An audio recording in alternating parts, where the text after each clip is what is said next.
নাভির নিচে চলে আসবে, আর একটা টুটফুড়িয়া তাল্লার উপরে চলে যাবে, দাঁতগুলো খেজুর গাছের ন্যায় বের হয়ে যাবে। এইরকম আল্লাহ রাব্বুল আলামিন মানুষকে কি করবেন, পাপিষ্ঠদেরকে কি করবেন, এই বিকৃত করিয়া আল্লাহ রাব্বুল আলামিন নাফরমানদেরকে জাহান্নামের মধ্যে শাস্তি দিবেন। চিন্তা করুন, একজন মানুষকে যদি তার একটা ঠোঁট যদি নাভির নিচে চলে আসে, আর একটা ঠোঁট যদি মাথার তালুর উপর চলে যায়, চেহারাটা যদি জ্বলিয়ে যায়, শরীরটা যদি একবারে কালোর মধ্যে হবে, আগুনে করে পড়ার সাথে সাথে তারা আল্লাহকে ডাকা শুরু করবে, ডাকতে ডাকতে ডাকতে ডাকতে 1000 বছর পর্যন্ত আল্লাহকে ডাকবে। 1000 বছর পর আল্লাহ জবাব দিবেন, ও নাফরমান কিসের জন্য আমাকে ডাকছো, কি হইছে, কেন ডাকছো? তারা বলে, হে আল্লাহ, আজকে জাহান্নামের মধ্যে 1000 বছর হয়ে গেছে, পরবর্তীকালে আমাদের কিছু খাবার ব্যবস্থা করো। আল্লাহ রাব্বুল আলামিন মালিক ফেরেশতাকে বলবেন, নাফরমানদেরকে খাবার দাও। কি খাবার? রাসূলুল্লাহ সাল্লাল্লাহু আলাইহি ওয়াসাল্লাম বলেন, জাহান্নামে একটা খাবার আছে, একটা গাছ আছে, এই গাছের নাম হলো জাক্কুম। জাক্কুম থেকে একটা ফল এনে তাকে দেওয়া হবে। আন আব্দুল্লাহ ইবনে আব্বাস রাদিয়াল্লাহু তাআলা আনহু قال قال رسول الله صلى الله عليه وسلم, আব্দুল্লাহ ইবনে আব্বাস রাদিয়াল্লাহু বলেন, আল্লাহর রাসূল সাল্লাল্লাহু আলাইহি ওয়াসাল্লাম বলেন, ইত্তাকুল্লাহ হাক্কা তুকাতিহি ওয়া লা তামুতুন্না ইল্লা ওয়া আনতুম মুসলিমুন। আল্লাহর রাসূল একবার তাদের সামনে এই আয়াত পাঠ করে ঘোষণা দিয়েছেন, ও আমার সাহাবায়ে কেরাম, তোমরা আল্লাহ রাব্বুল আলামিনকে পরিপূর্ণভাবে ভয় করো এবং পরিপূর্ণ মুমিন নামে কি হয় না, ইন্তেকাল করিও না, কবরে যাইও না।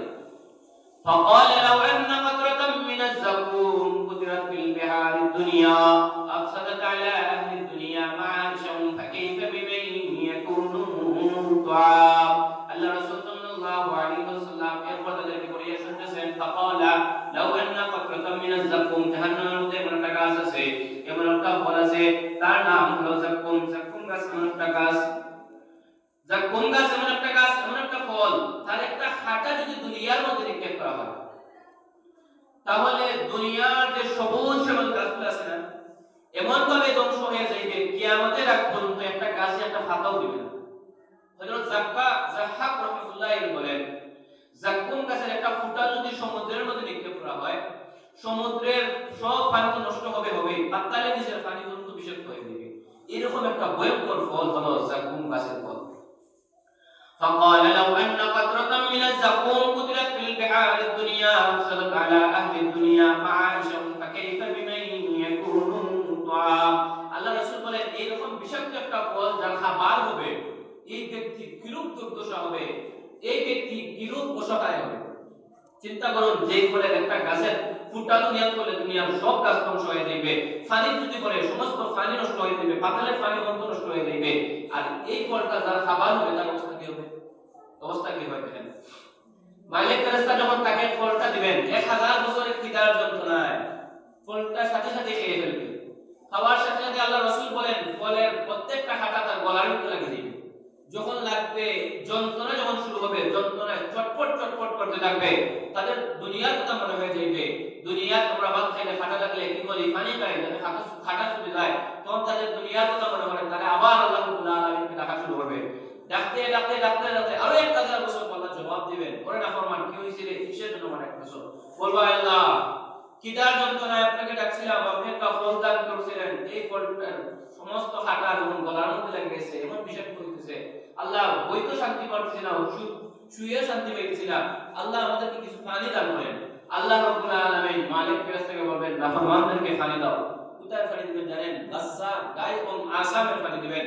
রাসূলুল্লাহ সাল্লাল্লাহু আলাইহি ওয়াসাল্লাম সাহাবায়ে জিজ্ঞাসা করলেন, ইয়া রাসূলুল্লাহ, গায় কি, আসাম কি, গাসসা কি? আল্লাহ রাসূল সাল্লাল্লাহু আলাইহি ওয়াসাল্লাম বলেন, জাহান্নামী ব্যক্তিকে যখন জাহান্নামের মধ্যে নিক্ষেপ করা হয়, জাহান্নামী ব্যক্তির মধ্যে পাথর থাকবে আর আগুন থাকবে আর মানুষ থাকবে, আর কিছু থাকবে না। যখন তাকে আগুনের মধ্যে নিক্ষেপ করা হবে, তার শরীর পুড়িয়া জ্বলিয়া সারখার হইয়া যে রক্ত আর পুঁজ বের হবে, এই রক্ত আর পুঁজগুলো একটা নালা দিয়ে এক কাতার মধ্যে কি হয়, জমা হয়, এক গর্তের মধ্যে কি হয়, একত্রিত হয়। হওয়ার পর আল্লাহ রাব্বুল আলামিন এই পানিকে ফুটাতে থাকেন। এই যে রক্ত আর পুঁজ মিশ্রিত একটা বিষাক্ত পানি, এই বিষাক্ত পানির নাম হলো গাসসা, এই বিষাক্ত পানির নাম হলো তিনাতুল খাবাল, এই বিষাক্ত পানির নাম হলো গায়, এই বিষাক্ত পানির নাম হলো আসাম। এই বিষাক্ত পানি এনে জাহান্নামী ব্যক্তিকে দেওয়া হবে। কয় হাজার বছরের খিদার যন্ত্রণা? 2000 বছরের খিদার যন্ত্রণা। 1000 বছরের খিদার যন্ত্রণা এনেছিল ফল। 2 নম্বর বছরের 2000 বছর পরবর্তী আরো 1000 বছর চাই আল্লাহ রাব্বুল আলামিনের কাছে ছিল পানি। এই 2000 বছরের খিদার যন্ত্রণা কি করবে? পানি পাওয়ার সাথে সাথে পানি মিঠা না তিতা এটা দেখার সময় নাই, পানি মিষ্টি না টক এটাও দেখার সময় নাই, ঠান্ডা না গরম এটাও দেখার সময় নাই। পানি খাওয়ার সাথে সাথে কি করবে, করে সারা পানিটা ভিতরে ঢুকিয়ে দিবে। আল্লাহ রাসূল সাল্লাল্লাহু আলাইহি ওয়াসাল্লাম বলেন, জাক্কুম গাছের গোলের কাঁটার ফাঁকে ঢাকা দিয়া পানিগুলা যখন পেটের মধ্যে ছিটা দেবে, পেটের নাভিগুলি সিরা টুকরা টুকরা পায়খানা রাস্তা দিবে ফেলে। নাউজুবিল্লাহ। এইরকম ভাবে আল্লাহ রাব্বুল আলামিন পাপিষ্ঠকে জাহান্নামের মধ্যে শাস্তি দিবেন। যখন দেখবে পেটের খিদেও মিটলো না, পানিও খাওয়া হইল না, বরং নাভিগুলি সিরা টুকরা টুকরা পায়খানা রাস্তা দিয়ে বের হয়ে গেছে, তখন তারা বলবে, আয় আল্লাহ আমাদেরকে মেরে ফেলুন, আয় আল্লাহ আমরা আর থাকতে চাই না, আয় আল্লাহ আমাদেরকে মাটির সাথে মিশিয়ে দেন, আয় আল্লাহ আমাদেরকে ধ্বংস করে দিন, আয় আল্লাহ আমাদেরকে মেরে ফেলুন।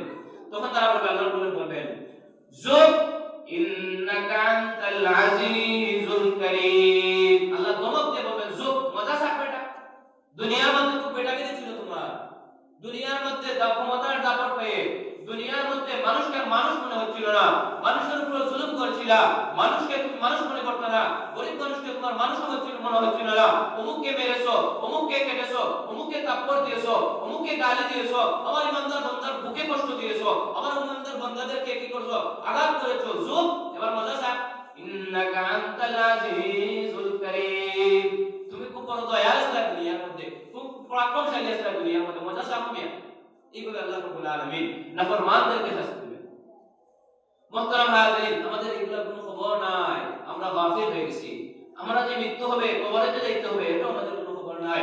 অথচ নিজের হাতে নিজের মারে আমরা কবরে দিয়েছি, অনেকে নিজের হাতে নিজের বাবাকে কবরে দিয়েছে, অনেকে নিজের হাতে নিজের সন্তানকে বন্ধ দাফন করেছে, নিজের হাতে